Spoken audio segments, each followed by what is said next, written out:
Good morning, everybody. Pre-market levels, February 21st. We'll review both daily chart and short-term charts together, and we'll see how market is doing pre-market, and we will see what can happen today.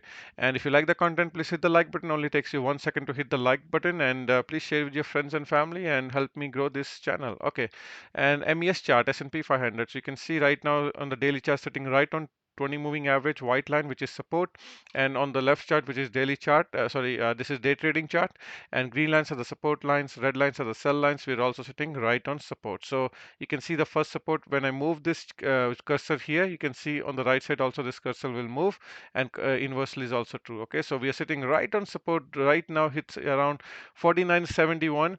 This is the support, and it's almost 8:50 a.m. Eastern here, and you can see I'm expecting a bounce. Okay, I'm expecting a bounce because we are right on support on daily and also on day trading chart. So we can go all the way up to this 51.2, and if you go all the way up to 51.2, that's going to be a resistance which is going to be around 10 moving average, which is green line, which is sitting right now around 51.4. All right, so you can see how both charts are saying the same story, and they are predicting where the market will go. So it looks like market will bounce, and we can go all the way up. So there's a potential opportunity to go all the way up to 0.72%. So I will be looking to go taking a calls today, S&P 500, or if SPY, or if you have ETFs, you know what to do. You can do UPRO, you can buy any other leverage ETF if you want to trade.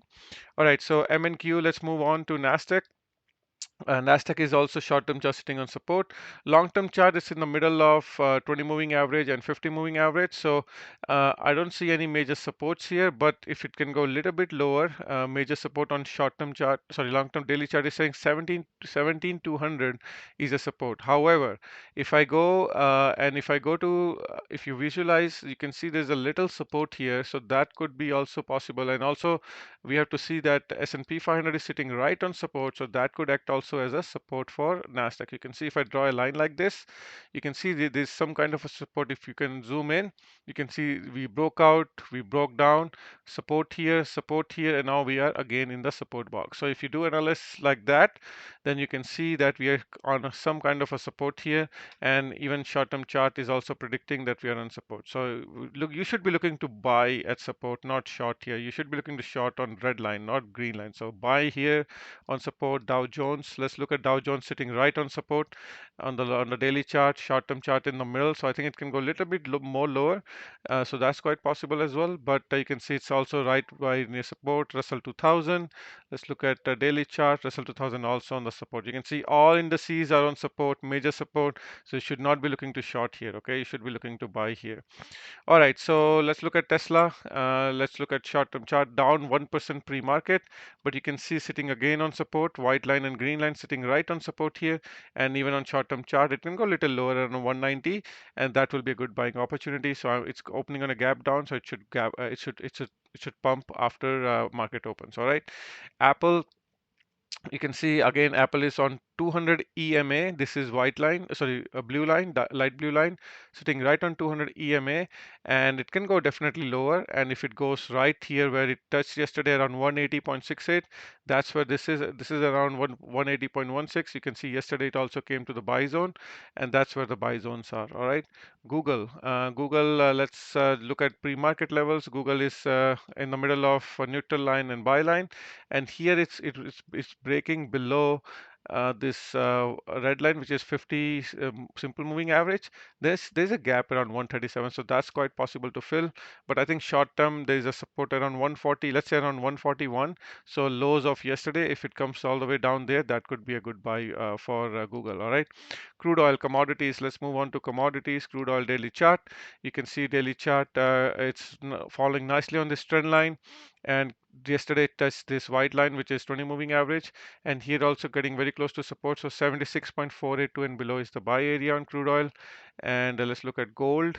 Let's look at gold short-term chart as well, near sell zone. All right, so gold, you can see how both things are predicting. Both charts are saying same thing here in the sell zone short term, and even daily chart is saying it's right in the front of resistance of a 50 simple moving average. So I'm not interested in gold here. I want to see a dump here, and you can see 9 counts buy signal we got here around 15th of Feb, and it's pumping since then. Silver short term in the middle of nowhere, no trade zone.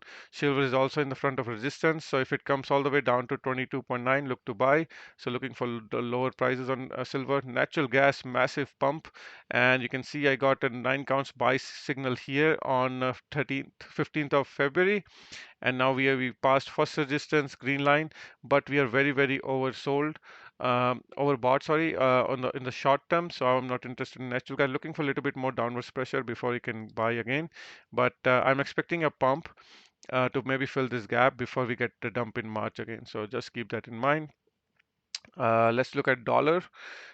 Short-term chart, dollar in the middle, no trade zone. So if it comes all the way down to 103.191, like here, there are three moving averages on the daily chart. You can see on the right side, and that could be where it can find support. Bitcoin, let's look at Bitcoin long-term chart. Bitcoin, a big candle here, but it's sitting right on support on the short-term chart. Now it really needs to close above 51,082 to be bullish, but it's maybe trying to flag a bit. Today's day trading chart is telling me it's in the buy range.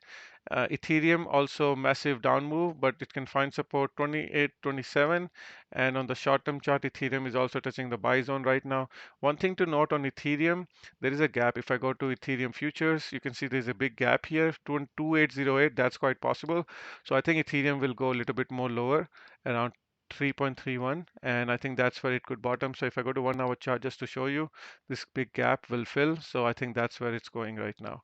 Okay, so if for Ethereum to fill that gap, Bitcoin needs to also come a bit lower. All right, so let's quickly look into commodities. Copper, massive sell zone, massive pump. So not interested to buy here. Let me go to daily chart here. Yeah, Palladium in the front of resistance right now here. 1 minute chart is in the middle neutral zone. Soybeans in the nearby zone, and on a daily chart also very oversold. So good time to buy in my opinion. Sugar on support in the daily chart. Also, you can see in the buy zone in the short-term chart. Wheat near sell zone, and on the daily chart, just a little bit resistance here. Let's see if it can come all the way down to find support and then bounce.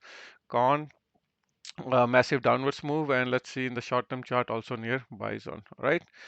Okay, guys, I'm just gonna wrap up here. Again, let's just wrap up with MES. You can see right now S&P 500 is right now in the buy zone. All right, guys, hopefully this is helpful. And if you're still here, please hit the like button on your way out and share with your friends and family. And I will see you in the evening. Bye.